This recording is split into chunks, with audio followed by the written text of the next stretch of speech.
بچوں غور کریں، ہر برے کام میں، ہر غلط کام میں جھوٹ کا بڑا حصہ ہوتا ہے۔ اس لیے بچوں سب سے پہلے اپنے آپ کو جھوٹ سے بچائیے، جھوٹ سے بچیں، جھوٹ نہ بولیں۔ کردار کشی نہ کرو، کسی کی کردار کشی نہ کرو۔ جمیلہ، نجمہ، طیبہ اور سلمیٰ آج بہت دنوں کے بعد پھر گورنمنٹ پارک میں جمع ہوئی ہیں۔ 8 دنوں سے بارش کی بوندا باری جاری تھی۔ چاروں واکنگ کے بعد گپ شپ میں مصروف ہو گئیں۔ جمیلہ نے کہا، سامنے کوئی نیا نمونہ آ رہا ہے۔ پھر جمیلہ نے تفصیلی بیان کرتے ہوئے کہنے لگیں، یہ عورت آج پہلی بار پارک جوائن کی ہے۔ اس کو میں جانتی ہوں، اچھی عورت نہیں ہے۔ نجمہ نے کہا،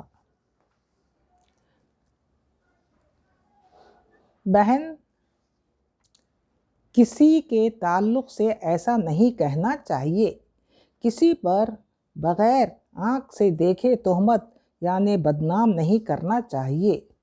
جمیلہ نے کہا، نہیں بہن، سب لوگ ان کے تعلق سے ایسا ہی کہتے ہیں، یہ میرے الفاظ نہیں ہیں۔ اس عورت کے بارے میں سب برا ہی کہتے ہیں۔ یہ عورت کیریکٹر لیس ہے، بد چال چلن ہے۔ سلمیٰ نے کہا، اتنا وثوق سے کسی کے بارے میں نہیں کہنا چاہیے۔ اللہ تعالیٰ بہت ناراض ہوتے ہیں، اور جب تک یہ معاف نہ کرے اللہ تعالیٰ معاف نہیں کرتے۔ کسی پر ناحق تہمت لگا کر کردار کشی کرنا، اس سے اللہ کے عذاب میں گرفتار ہو جاتے ہیں۔ طیبہ نے کہا، ایک قصہ سناتی ہوں۔ میری دادی کہتی تھیں، ان کے زمانے میں محلے میں ایک خاتون انتقال کر گئیں۔ دادی بتاتی تھی کہ ان کی میت کو کاندھے دے کر اٹھانے کی کوشش بیکار ہوئی۔ محلے کے تمام لوگ زور لگا دیے، مگر میت اٹھ نہیں رہی تھی۔ یہ ماجرا سن کر مسجد کے امام صاحب آئے۔ رشتہ داروں اور لوگوں سے عورت کے تعلق سے دریافت کیا کہ زندگی میں مرحومہ کا کیا عمل تھا۔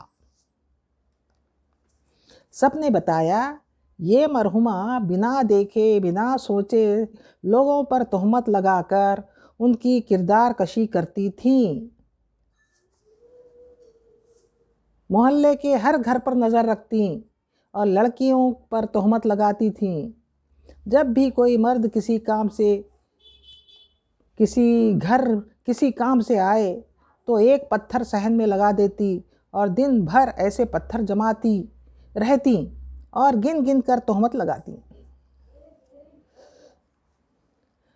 مرحومہ کی وجہ سے لڑکیاں بدنام ہو جاتیں، لوگ ایک دوسرے سے بدظن ہو جاتے تھے۔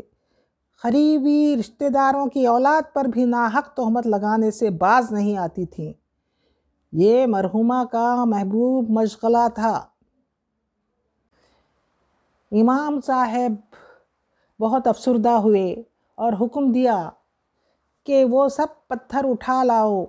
گھر والوں نے تمام پتھر لے آئے جو مرحومہ نے معصوموں پر تہمت کے اکٹھا کر رکھے تھے۔ امام صاحب نے کہا، تمام پتھر ڈولے میں مرحومہ کے ساتھ رکھ دیے جائیں۔